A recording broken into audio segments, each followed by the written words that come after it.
Very good afternoon to everyone. Myself, Dr. Deepali Medha. I welcome you all on behalf of Ignited Minds by PHF to this series, Guruji Ke Saath Guruvar, Part 2. This Part 2 has started on 10th April under the mentorship of our Guruji, Dr. Liaquat Namole sir. I also like to share few things about PHF.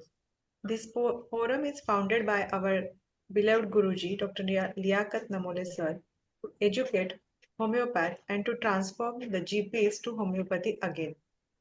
We organize various activities regularly so that we can reach maximum homeopaths who are not able to practice homeopathy due to lack of guidance. Ignited Minds by PHF is the pioneer group for free learning of homeopathy. First, we have started on WhatsApp and then on Telegram. Recently, we have completed free webinar series of 100 lectures on Zoom. These lectures are available on YouTube, our YouTube channel, that is Ignited Minds by PHF. This is our session number 131. Today, now we are having a different series of lectures. What women want, to explore woman's heart, emotion, thought process, to heal her with homeopathic touch. We have already shared few emotions in past 5 lectures, and today we are exploring another emotion with another case with another speaker. Today's speaker is Dr. Padmashri Shende. I welcome her on behalf of PHF. Dr. Padmashri Madam is from Mohor district, Solapur. She has completed her BHMS from Solapur Medical College. Earlier, she was also practicing allopathy, but after joining Sir's monthly session from Solapur, she shifted from homeopathy and started practicing on mind method. Now, since last 9 to 10 years, she is practicing homeopathy. So, I request her to start her session, and I again welcome her. Dr. Padma. Thank you. Thank you, Deepa. And thank you, Liaquat sir, for giving us the platform. And what women want is the most untouched or very sensitive part that we are going to discuss by every Thursday. Today, in that session series, we are studying a case of a lady of 60 years female. Earlier cases, we learned the cases of the younger age girls or females continuing that series. Now I'm sharing the PPT. Gratitude to the master Samuel Hahnemann, जो इतना अच्छा science दिया है, which is to be the most powerful and most useful method होने वाला है इस 21st century के बाद. And gratitude to the Liaquat Namoli sir, जिन्होंने हमें पढ़ाया और हमें एक सिंपल वे में होम्योपैथी को कैसे सीखना है ये सिखाया है. Really thank you, sir. And all the mentors from whom I learned the homeopathy.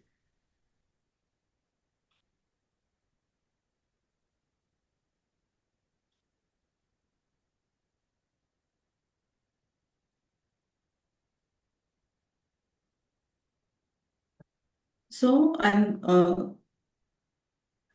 first of all we are studying what is diabetes. एक केस जो है डायबिटीज लेडी की है. तो first, what is diabetes? Diabetes is a chronic metabolic condition characterized by high levels of blood glucose level. In that, the role of insulin is a hormone produced by the pancreas that acts like a key.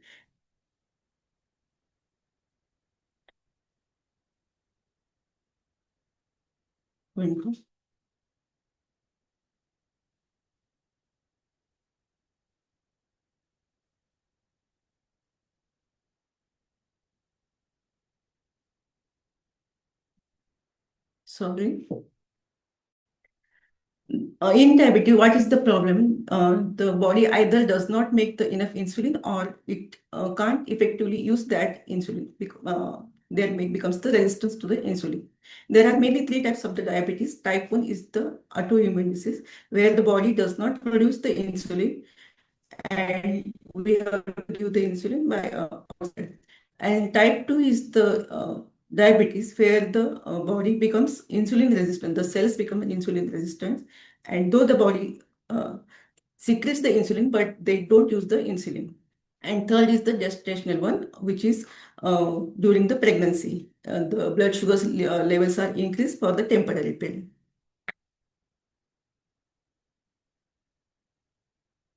Now the symptoms of the diabetes. Urinating often means frequent urging for the urine, and hungry feeling or the increased appetite, and extreme fatigue, blurry vision, tingling in the hands, weight loss, and increased thirst, and slow healing of the wounds.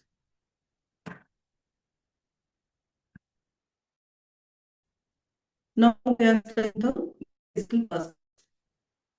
Main metaphysical core metaphor of the diabetes is losing the sweetness, means loss of sweetness in the life. जिंदगी की मिठास खो जाने के बाद sugar हो जाता है. Diabetes is often viewed as a physical manifestation of a perceived lack of sweetness in one's life. And behind that, there is a struggle that it may represent a feeling that life has become a series of shoulds or musts, leaving little room for the joy or the spontaneity. Means हम इतना एक चीज के पीछे लग जाते हैं कि जिंदगी ऐसी होनी चाहिए, और इमेजिनेशन के पीछे या ड्रीम्स के पीछे जो डेली स्मॉल हैप्पीनेस है वो हम भूल जाते हैं. And emotional patterns, deep longing, there is a persistent desire for what might have been or for what we have lost. Means कुछ चाह, पाने की चाह इतनी होती है जो हमने सोच के रखा है, या फिर जो खोया है वो पाने की चाह इतना डीपली हो जाता है जो हाथ में है उसका हम सोच नहीं सकते. और third one is the hyper responsibility, taking huge burden of the responsibility and doing the things in such a way that we are forgetting to fulfill or satisfy our own soul. And third one is resistance to change. There is a fear of moving forward and not letting the past sorrow or the past things to go. These are the main metaphorical feelings behind the diabetes.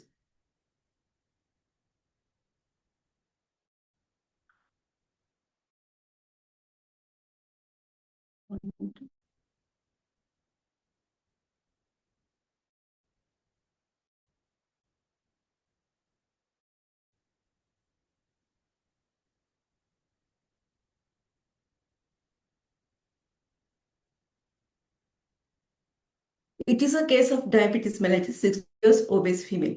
She came to me along with her husband. She was feeling breathless while walking. She is now case of diabetes since 10 years and hypertension since 5 years. Her husband was standing nearby her. She told the husband to sit by the side of her. And she was in a very sad and tearful mood. Means जब वो patient आई तो एक तो इतना breathless थी, और रोतुड़ा मुंह बोलते हैं ना सर, जैसे कि अभी लगेगा कि अभी रो देगी, वैसा उसका मूड था. Narration by the patient. Patient ने कहा, डॉक्टर आप मुझे अच्छे से ठीक करो और दवा दो, मुझे तकलीफ बहुत हो रही है, उठने बैठने को नहीं हो रहा है, कितना सहन करूं, 10 साल से शुगर की गोली चल रही है और अब सहन नहीं होता. 3 दिन से बिल्कुल नींद नहीं, कुछ काम करने की इच्छा नहीं, और कुछ खाने की भी इच्छा नहीं. And she started weeping. Patient इतना फ्रस्ट्रेट होके गई थी, और ओबेसिटी से भी उसको जो स्टेज है क्लिनिक में आने के लिए, वो चल के आने के भी उसको तकलीफ बहुत हो रही थी और ब्रेथलेसनेस ज्यादा था. लेकिन यहाँ पे स्ट्राइकिंग एक था कि वो उस मोड में भी वो हस्बैंड को बोल रही थी कि आप बैठ जाओ. जब उसने वीपिंग स्टार्ट किया तो after some time I asked her कि क्या हुआ था, कुछ 3 दिन पहले क्या हो गया था जो तुम खाना भी नहीं खा रहे और कुछ करने की इच्छा नहीं हो रही. तो पेशेंट ने कहा कुछ नहीं, थोड़ी अनबन हो गई थी. तो मैंने बोला कि आप अगर हम बताएंगे तो मुझे दवाई देने में आसानी होगी. तो पेशेंट ने कहा 3 दिन से एक ही बात दिमाग में चल रही है, दिल करता है किसी से बोलूं पर कैसे बोलूं, आप मेरी लड़की के उम्र के हैं. तो again she was starting weeping, but after some time she started narrating the things. तो उसने कहा कि इस उम्र में भी घर वाले बहुत सताते हैं, At that time, her husband was not in the cabin. I sent him to outside the cabin. खुद का काम खुद नहीं करते, पानी भी हाथ से नहीं लेके पीते। बिकॉज ये पेशेंट जो है ना, इसकी जो सन, मैं I want to share the history. उसको एक ही लड़का है और तीन लड़कियां हैं, तीनों लड़कियों की शादी हो चुकी है, और लड़का और जो बहू है तो दूसरी जगह रहते हैं। इन दोनों की उनके साथ नहीं जमता, इसके लिए ये दोनों अलग से रहते हैं। और इस उम्र में भी उसे घर का पूरा काम इसे ही करना पड़ता है। तो हस्बैंड जो है उसको कोई काम करने में हेल्प नहीं करता, और खुद के काम भी वो खुद नहीं करता। तो उसने कहा कि खुद का काम भी नहीं करते और पानी पानी भी हाथ से लेके नहीं पीते। और तो और दर्द के कारण अगर बिस्तर रखने को ना बोला तो कहते हैं कि किसी दूसरे से खुश होती हो क्या जो मुझे ना बोलती हो। और आप ही बोलो ये क्या बात हुई, ये पेशेंट ने कहा। यहाँ पे ना पेशेंट जो है 60 इयर्स की लेडी है, और इतना वो सहन कर रही थी, और ये बात बोलते वक्त उसको बहुत ही वीपिंग हो रहा था उसका। पूरी जिंदगी किसी दूसरे से बोला तक नहीं, और बुढ़ापे में ये सुनना पड़ता है। एंड बहुत गुस्सा आया था। अभी भी दिमाग में वही बात चल रही है। मैं अगर वैसा बर्ताव करती तो मुझे बोलते तो ठीक था। मुझे चार बेटियां हैं और एक लड़का है, पोते और पोतिया भी है। कुछ भी बोले मैं बर्दाश्त नहीं होता। This is her concern. बस इतना ही केस है।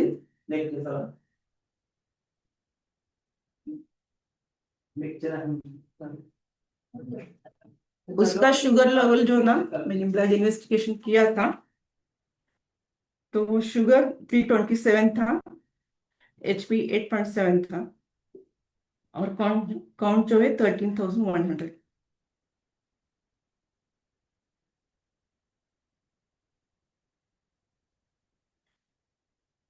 हेलो।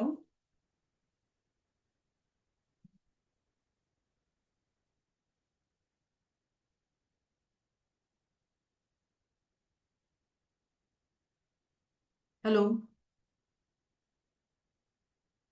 केस समझ में आया?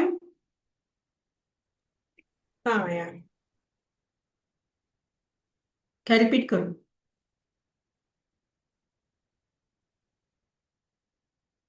ये पेशेंट मेरे पास ना, और एक दूसरे पेशेंट ने रेफर किया था जो 2-4 दिन पहले मेरे पास आए थे। तो इसको डायबिटीज की जो टैबलेट है सिंस 10 ईयर स्टार्ट है, और BP की भी गोली चालू है। पेशेंट ओबेस बहुत थी, उसका वेट 94 kg था।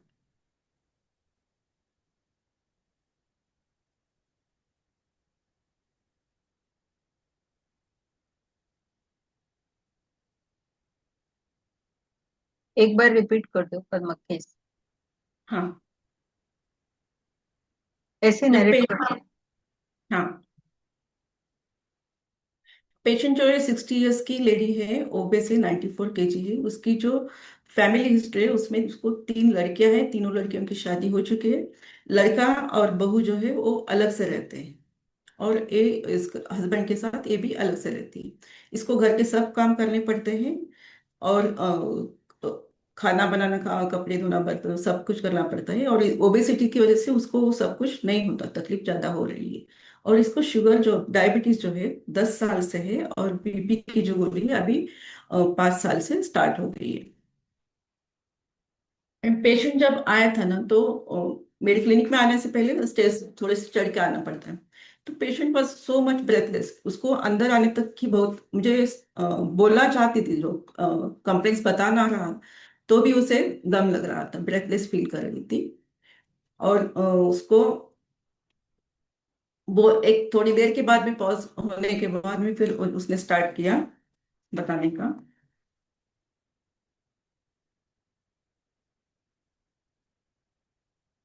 उसका एक ही कंसर्न था कि जो लोअर लिम्ब में स्वेलिंग है वो कम हो जाए, और कमर का दर्द है वो कम हो जाए, और जो दम लगता है वो कम हो जाए। बल उसने मेन कंसर्न उसका जो था, कहाँ से कंप्लेंट स्टार्ट हो गया, तो 3 दिन से बहुत ज्यादा है। सभी कंप्लेंट्स उसको बहुत दिनों से थे, लेकिन 3 दिन से बहुत ज्यादा दम लग रहा है। और उसने कहा था कि ऐसे लोड आ रहा है चेस्ट पे। तो जब उसे पूछा गया कि क्या हुआ था 3 दिन पहले, तो उसने कहा कि हस्बैंड के साथ कुछ तो अनबन हुई थी। जब उसे समझाया गया कि आप बताएंगे तो मुझे दवा देने में आसानी होगी, तो तब जाके उसने बताया कि 3 दिन पहले हस्बैंड के साथ उसकी नोकझोंक इस बात पे हुई थी कि हस्बैंड जो है वो क्वार्टर्स के लिए ज्यादा डिजायर रखते हैं, और इसने ना बोला तो हस्बैंड ने उसको इन रिटर्न में बोला कि क्या गुस्से में आके बोला कि किसी और से तुम खुश होती हो जो मुझे ना बोलती हो। वो बात जो है उसको पेशेंट को बहुत दिल को लगी। उस दिन से वो बिल्कुल खाना भी बंद और नींद भी नहीं, और ब्रेथलेसनेस ज्यादा हो गया है, और चलना फिरना भी उसको बहुत तकलीफ हो रही है। और 3 दिन के बाद उसका हस्बैंड जो है क्लिनिक को मेरे पास लेके आया था। पहले वो एक फर्स्ट डे पे जीपी के पास गए थे, लेकिन वहां से कुछ कम नहीं हुआ। तो फिर थर्ड डे मेरे पास आए थे, जो दूसरे पेशेंट ने बताने के बाद।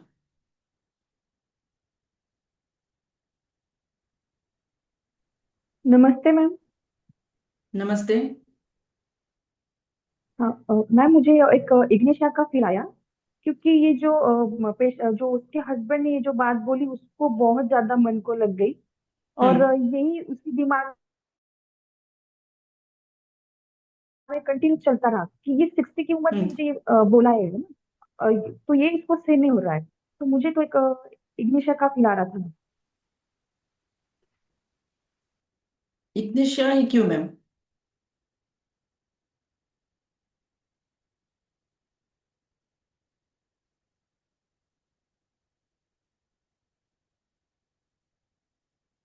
बहुत सारे रेमेडीज है ना मतलब मेडिकल एब्यूज के बाद।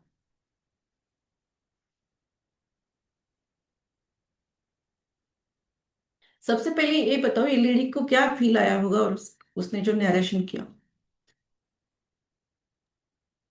मॉर्टिफिकेशन लगा मुझे। हम्म। या और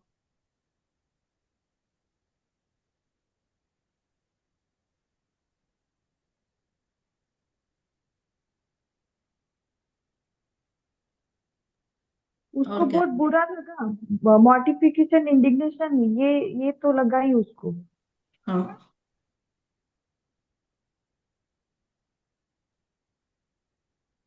राइट। वैसे मॉडिफिकेशन और इंडिकेशन में बहुत सारे रेमेडीज हैं। आपने इग्निशिया बोला, इग्निशिया क्यों लगा?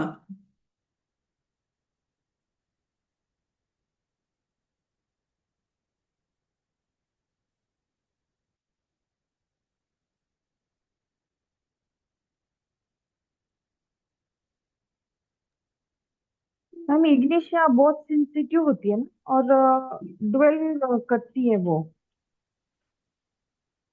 क्या? हेलो, क्या बोला आपने?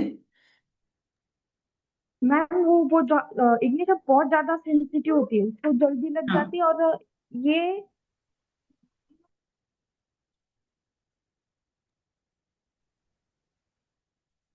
इसकी बैकग्राउंड की हिस्ट्री भी आप समझ के लोगे। ये जो लेडी का ऐसी है, देखो, ये दोनों लोग जो है ना इस एज में भी अलग से रहते हैं। एक ही लड़का है उनको, लेकिन लड़के के साथ नहीं एडजस्ट हो रहे हो, बहू के साथ नहीं जमता, तो अलग से रहने वाले हैं। इग्निशिया ऐसे कर सकती है। नहीं मैम, वो तो फिर ये करती है, मतलब एडजस्ट कर लेती है। हाँ, हर जगह एडजस्ट कर लेगी ना। जी मैम। हाँ, एक थॉट आया, वो सही बात है, इग्निशिया आनी चाहिए फर्स्ट। और क्या आता है वो?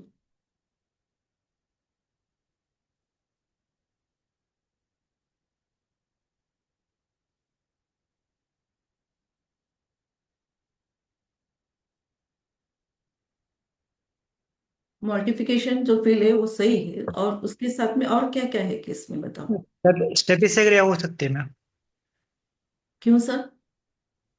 Anger indignation, elements from mortification, anger contradiction भी है, और एंगर सेपरेशन ज्यादा लगा मुझे उसका।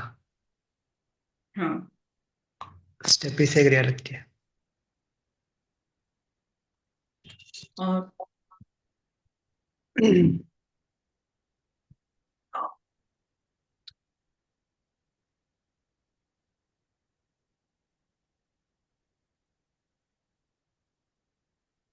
एंगर सप्रेशन भी बहुत सारे रेमेडीज हैं। हाँ, लेकिन सबके सामने बोला है ना, क्या सर? सबके सामने बोला है ना उसको, सबके नो, सामने बोला सबके नहीं। सामने कहाँ बोलूं? ये तो हस्बैंड ने वो दोनों ही अकेले ही होंगे ना। नाइट में कौन हाँ रहता हाँ हाँ।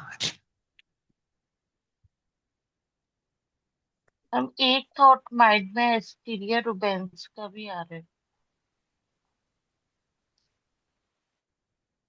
किसका मैम? हम Asterias rubens. Is totally new for me ma'am. बता सकते हैं आप? मैम एक तो जो लास्ट में इसने बोला ना कि पूरी जिंदगी किसी दूसरे से बोला तक नहीं और बुढ़ापे में ये ऐसा सुनना पड़ रहा है, तो यहाँ ये सेंसिटिविटी मोरल में लगी मुझे। दूसरा इसका एलिमेंट्स ऑफ मॉडिफिकेशन तो है ही, इस एज में उसका हस्बैंड ऐसे बोल रहा है।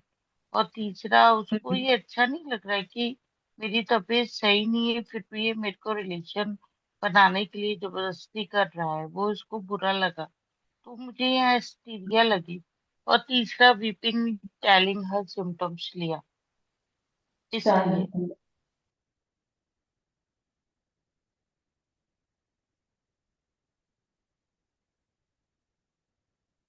नहीं, उसका स्ट्राइकिंग क्या लगा आपको जो आपने रेमेडी बताई अभी?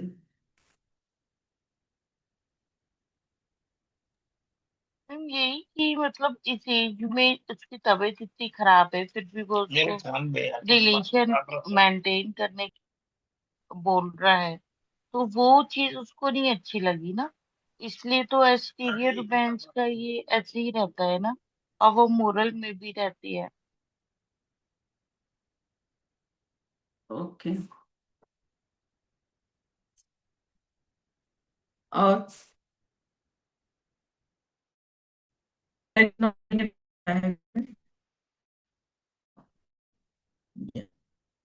थोड़ा और सोचेंगे।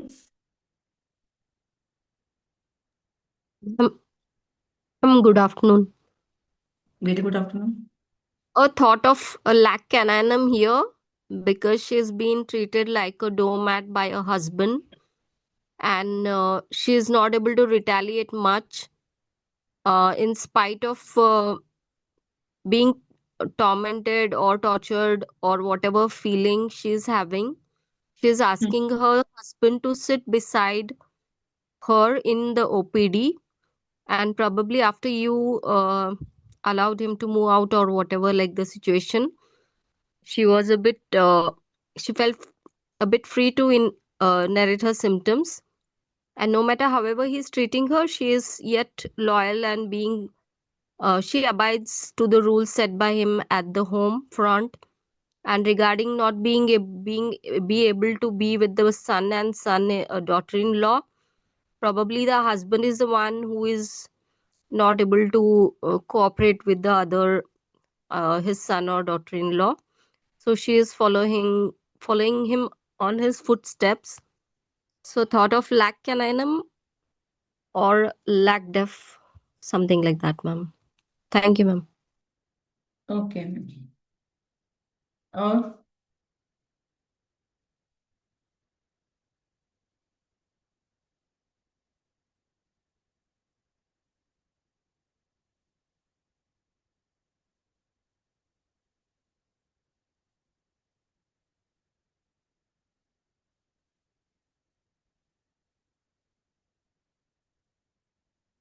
और कोई शेयर करें?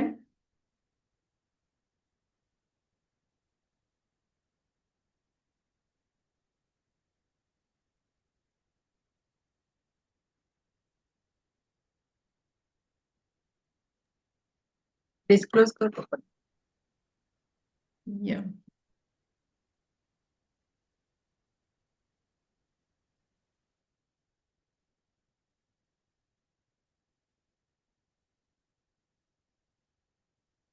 Hello, good evening ma'am, good afternoon. Good afternoon, बोलिए। मैम मुझे ये स्टेफिसगेरिया लगी है patient. Element mind mortification elements from mind quarreling element from और एलिमेंट एंगर सप्रेस। ये बोल नहीं पाई, तो मैम ये सोच के स्टेफिसगेरिया। ओके, तो disclosing the case, congratulations ma'am. मैंने उसको स्टेफिसएग्रिया ही दिया था। स्टेफिसएग्रिया 30 के 3 डोसेस दिए थे। तो फॉलोअप आफ्टर 3 डेज लिया तो उसको जो स्वेलिंग था लोअर लिम्स का पूरा कम हो गया था, और जो ब्रेथलेसनेस है वो 50% कम हो गया था। यहाँ पे डिफरेंशिएटिंग पॉइंट में मुझे एक लगा कि उसका जो एडेप्टेशन था ना,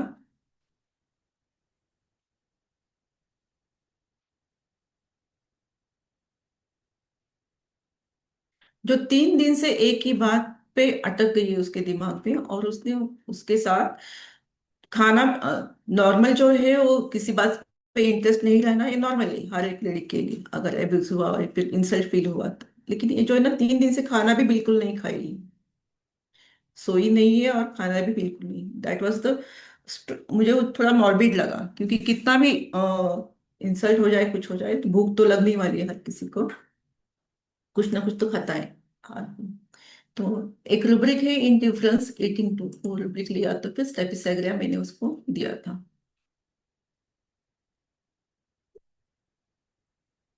इनडिफरेंस ईटिंग, मैम नहीं समझा। 1 मिनट मैं शेयर कर रही हूँ।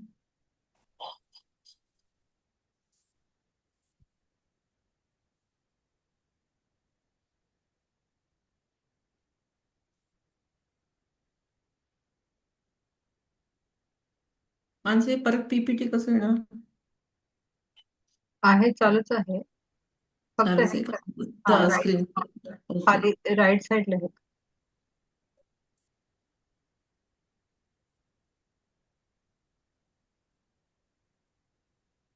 जी मैम, मैम ने शेयर कर दिया इनडिफरेंस ईटिंग टू।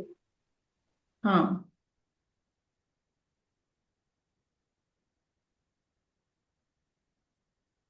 क्लिक कर फक्त. हो क्लिक केलंय पण ते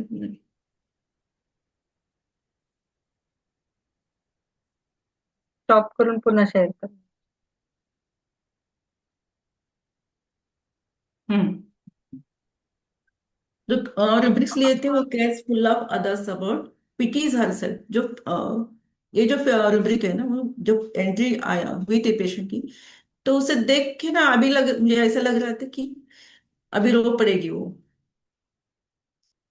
कितना दर्द लेके आई थी ऐसा फील आया था मुझे। और elements from indignation indifference eating to, ये सिंपल रुब्रिक्स लिए थे।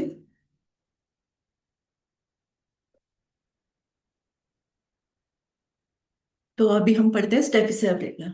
स्टेफिसेग्रिया, यहाँ पे कोर जो है सप्रेशन ऑफ इमोशंस, हम ज्यादातर कहाँ पे यूज करते हैं जहाँ पे suppression of emotions. Basically they are covered as people very mild gentle persons unable to fight for his or her own rights. Staphysagria का जो अफेक्टेशन और जो माइल्ड और जेंटल है, पोलाइट भी है ना, टू पोलाइट रूब्रिक में है स्टेफिसेग्रिया। और मेन इसको एलिमेंट्स आते हैं after suppression of the anger. Elements from anger suppress, they suppress the anger to a very morbid level, which in turn outburst in the form of temper. गुस्सा जो है बहुत आता है लेकिन दिखाते नहीं। They hold the emotions and anger to cover or maintain the image of gentle person. और इसके पीछे उनका क्या रहता है भाई कि एम्बिशन इंक्रीज फॉर फेम। उनको जो एम्बिशन रहता है उसके लिए वो ये सब सहन करते, क्यों दबाते इतना गुस्सा कि उनका नाम खराब ना हो जाए।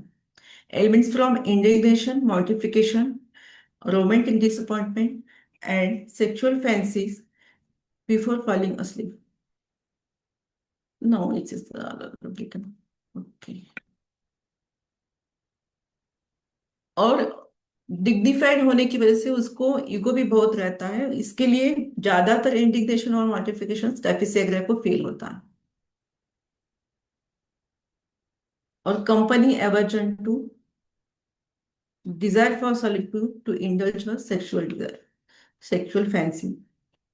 यहाँ पे ना स्टेफिस को जो है, एक तो डिग्निफाइड है और इगोइस्टिक भी है, उसके साथ में भी उसको जो सेक्सुअल फैंसीज है उसके ज्यादा डिजायर भी बहुत ज्यादा है उसको, और उसके लिए वो मैस्टरबेशन भी बहुत करती है, लेकिन ये सब हिडन फॉर्म में रहता है। आउटसाइड जो दो दिखाने का रहता है ना, उसका जो दो चीज जेंटल एंड पोलाइट, लेकिन जो अंदर के जो डिजायर्स रहते हैं उसको बहुत ज्यादा सप्रेस करती है, उसकी वजह से उसको एलिमेंट्स आते हैं। अदर में भी सफिसैग्रिया है, लेकिन at the same time she is loyal relationships in arguing and not arguing.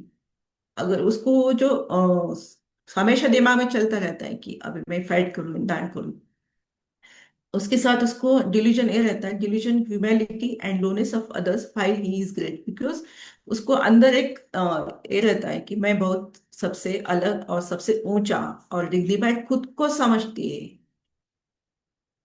खुद ही पहले से उतना समझती है डिग्निटी। लोगों को लोगों से मिलना चाहिए, लेकिन ये खुद ही डिग्निफाइड समझती है, उसकी वजह से उसको इतना ईगो भी रहता है, और उसकी वजह से वो इतना एंगर और जो इमोशंस है सप्रेस करती है, क्योंकि अगर ये लोगों को पता चल गया तो लोग क्या समझेंगे और लोग मेरे बारे में क्या बोलेंगे, और मेरी सोशल इमेज जो है क्या हो जाएगी, और मेरा नाम खराब हो जाएगा।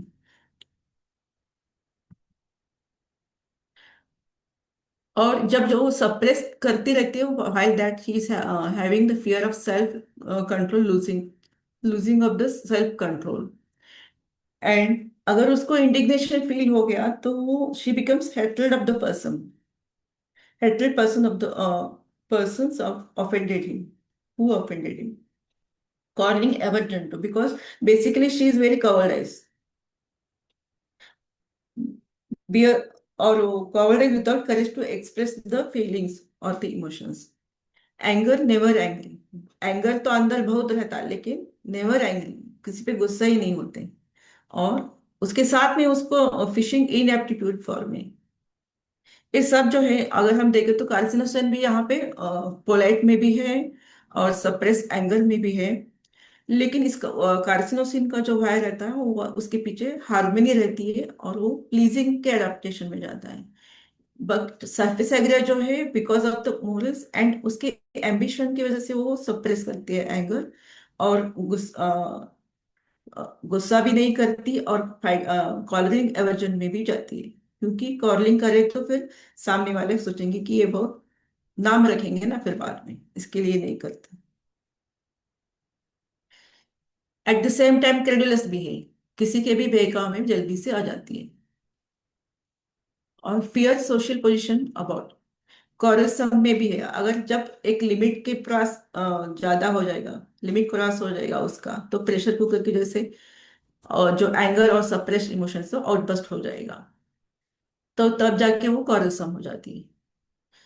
और एलिमेंट्स फ्रॉम डोमिनेशन इस सिंस चाइल्डहुड से रहता है उसको, क्योंकि पेरेंट्स जो रहते हैं उसको उसकी जो चाइल्डहुड से ही एक फीलिंग रहती है कि कोई उसे नाम ना रखे, और पेरेंट्स भी कुछ नहीं बोले, बिकॉज रिप्रोच जो है उसको सेंसिटिव है, रिप्रीमेंट्स के लिए सेंसिटिव है, लेकिन एट द सेम टाइम कॉवर्डेज है, उधर डिग्निफाइड खुद को समझते हैं।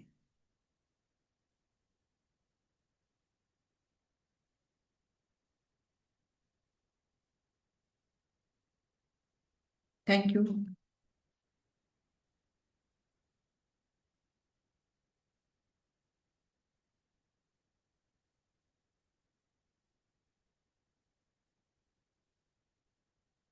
हेलो।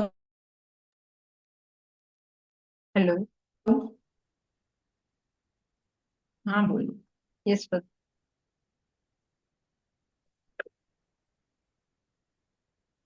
किसी को कुछ डाउट है? इसको, हाँ ये केस जो है ना, अगर हम सोचने लगे तो स्टार्टिंग में जो है ना हम पकड़े, अगर मैंने उसको नहीं समझा होता कि मोरल जो है उसके जो उसको सप्रेस एंगर इतना था हस्बैंड के बारे में, लेकिन वो जब बाहर आती है ना तो उसके प्रति बिल्कुल भी वो फीलिंग नहीं दिख रही थी उसके चेहरे पे कि इसको हस्बैंड के प्रति इतना एंगर है फर्स्ट टाइम जब देखा तो।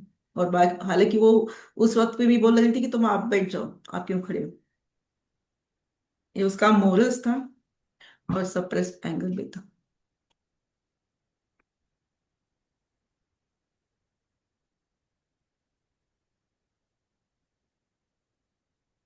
हेलो, किसी को कुछ पूछना है?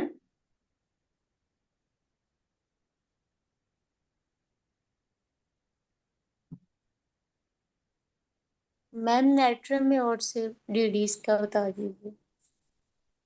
हाँ, नेट्रमूल का डीडी ना। नेट्रमूल भी अभी मैंने जैसे बताया कि हार्मनी डिजायर रहता है ना, और लॉयल जी रिलेशनशिप नेट्रमूल भी है। लेकिन जो एडाप्टेशन जो है ना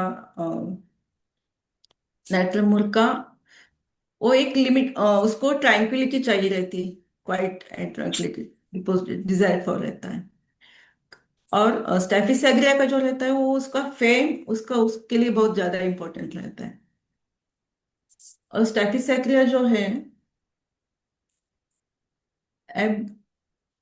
एम्बिशन इंक्रीज फॉर फेम के साथ में केयरफुल ऑफ अदर्स है बट नॉट द रिलेटिव्स है। अगर हमने देखा तो वो बहुत फोकस रहती है खुद खुद के एम्बिशन के बारे में। वहां पे वो कॉम्प्रोमाइज नहीं करती, कुछ भी हो जाए। ऑन द कॉन्ट्ररी नाइट्रम जो है तो वहां पे भी वो कॉम्प्रोमाइज कर रिलेशनशिप को मेंटेन करने के लिए नाइट्रम जो है कॉम्प्रोमाइज करती है, लेकिन स्टेफिस एग्रिया नहीं करती। और नाइट्रम मोल पे हार मैम, हार डिजायर में ही रहते हैं। हेलो। हाँ, केयरफुल अदर्स अबाउट वाला रूब्रिक बता दें। स्टेफिस एग्रिया है केयरफुल ऑफ अदर्स में। Okay ma'am.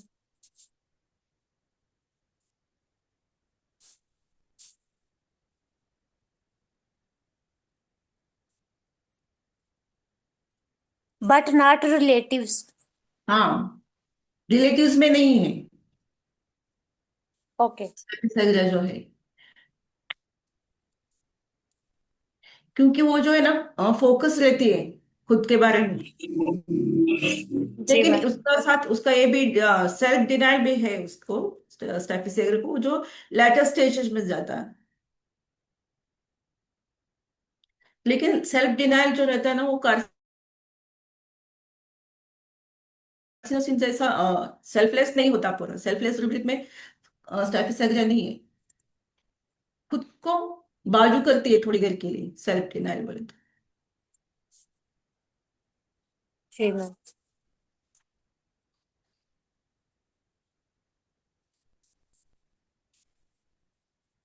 लेकिन उसका फोकस जो रहता है वो खुद का ही रहता है।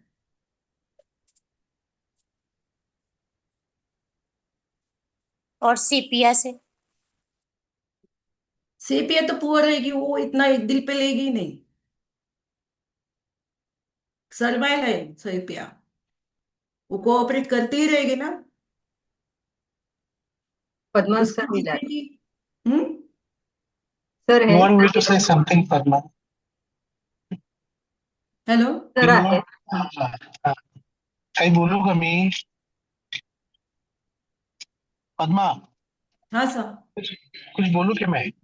हाँ सर, बोलिए। स्टेफिस एग्रिया को कैसे पहचान लेगा? What is the main thing that we use स्टेफिस एग्रिया for? एकदम स्टार्टिंग में हनीमून। क्लासिकल में कॉलेज हनीमून। में हनीमून सिस्टाइटिस। Yes sir. क्यों? Why it is the remedy for honeymoon cystitis? I have taught you. Yes sir, ये वहां पे भी उसको इंडिग्नेशन ही फील होता है अगर। Exactly. हाँ। Exactly. इंडिग्नेशन, और उसका मेन लफड़ा क्या है ना, ऑनर।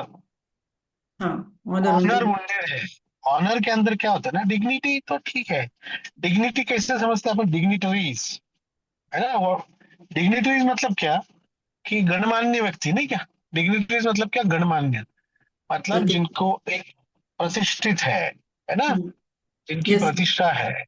तो इसीलिए स्टेबिसाग्रा का देखो हमेशा, वाई स्टेबिसाग्रा को क्यों गर्दन की तकलीफ आती है? Why Staphysagria almost specific for cervical spondylitis? Is because उसका मान सम्मान उसके लिए बहुत ज्यादा जरूरी होता है ना। और Staphysagria is okay with masturbation, Yes. You understand. मतलब क्या है ना कि Staphysagria lives with the person of his dream, Yeah. not the real person. In masturbation, you are not with the physical person. You are with the person of your imagination. Okay, this is where Staphysagria comes very close to Antim Crude, because हाँ. Antim Crude wants an ideal woman. Yeah. स्टेफिसाग्रिया का भी वही होता है, उसको एक ideal होता है, उसके सामने एक फिगर होती है, एक कि बाबा ये ऐसा हो, ये ऐसा हो, ये ऐसा हो, इस तरीके से हो। इसलिए स्टेफिसाग्रिया के अंदर रिलेटिव्स का नहीं आता है, वो स्टेफिसाग्रिया की रिलेशन नहीं बनते हैं। स्टेफिसाग्रिया आखिर तक खुद का रहता है, आखिर तक। स्टेफिसाग्रिया को अपना नाम, अपना फेम, अपनी इज्जत, मतलब वो हस्बैंड भी अगर कोई चीज ले रहा है ना, तो Staphysagria will not stand by him in certain things, she will have her own opinion. Staphysagria है ना, वो कौन से रूब्रिक में है स्टेफिसाग्रिया? लॉयल में है ना, ऑनेस्ट में है ना, तो वो अपनी ऑनेस्टी कि भाई ये एकदम ऑनेस्ट है ना। स्टेफिसाग्रिया का एक सेंटेंस है, आप लोग याद रखो, बद अच्छा बदनाम बुरा। मतलब स्टेफिसाग्रिया बोलता है कि खराब रहे तो चलेगा, बदनाम नहीं होना चाहिए, बद अच्छा बदनाम बुरा, ये स्टेफिसाग्रिया की फेवरेट लाइन। क्योंकि स्टेफिसाग्रिया सेंसिटिव टू मॉरल है। मॉरल्स मतलब जो सोसाइटी के नॉर्म्स है ना, जो भी सोसाइटी, अलग अलग सोसाइटी के अलग अलग नॉर्म्स होंगे, आप समझ रहे हो? मतलब every society has its own norms. So Staphysagrilla will follow the norms of the particular society that she is part of. Okay. तो उस हिसाब से फिर वो अपने आप को ये करेगा, और उनके अंदर उसका नाम भी खराब होना चाहिए, उनके अंदर उसकी पोजीशन बनी रहनी चाहिए, के अंदर उसका भाई ये ऑनेस्ट है, इसको कुछ नहीं है बाबा, इनजस्टिस कैन नॉट सपोर्ट, है ना, कि भाई ये अन्याय के खिलाफ रहता है, उसको कुछ फर्क नहीं पड़ता है। Staphysagrilla, I have added in my repertory, everybody, those who are associated with PHF News, Staphysagrilla I have added in hypocrisy, है ना? Yes. क्या? Staphysagrilla बहुत आपको हिपोक्राइट लगेगा, ठीक है? वो हनीमून सिस्टाइटिस से आप स्टेफिसाग्रिया को समझना शुरू करो। इसके लिए स्टेफिसाग्रिया का पंगा यहाँ पे चालू होता है। सेपिया, यू आर एक्सप्लेनिंग ना, sepia is there in rape ना। Yes. रेप किसको होता है? जो रेप अलाउ करता है ना।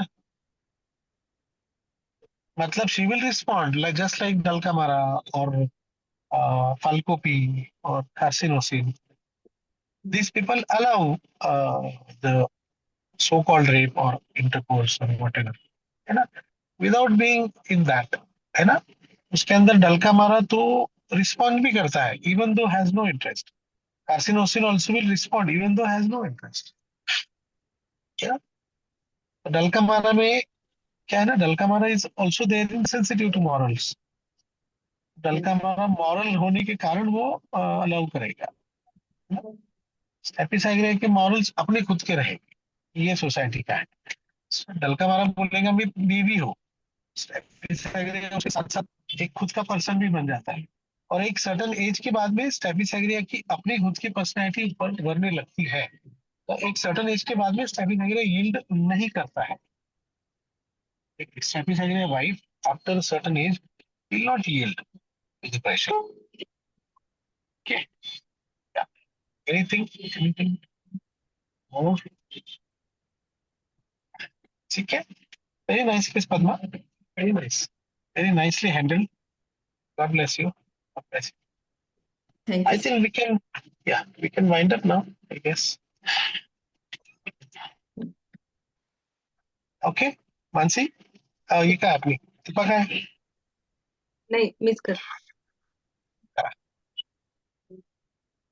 Hello thank you Padma for such a wonderful case and she is doing well with staphysagria और सर ने जो आइस ऑन द केक बताया स्टेफिसाग्रिया के बारे में so we will remember that and we will use in practice also So thank you so much. Thank you so much, Liaquat sir. Thank you everyone for joining. Thank you, my PHF team. Thank you. Thank you, ma'am. Thank you, Liaquat sir. Thank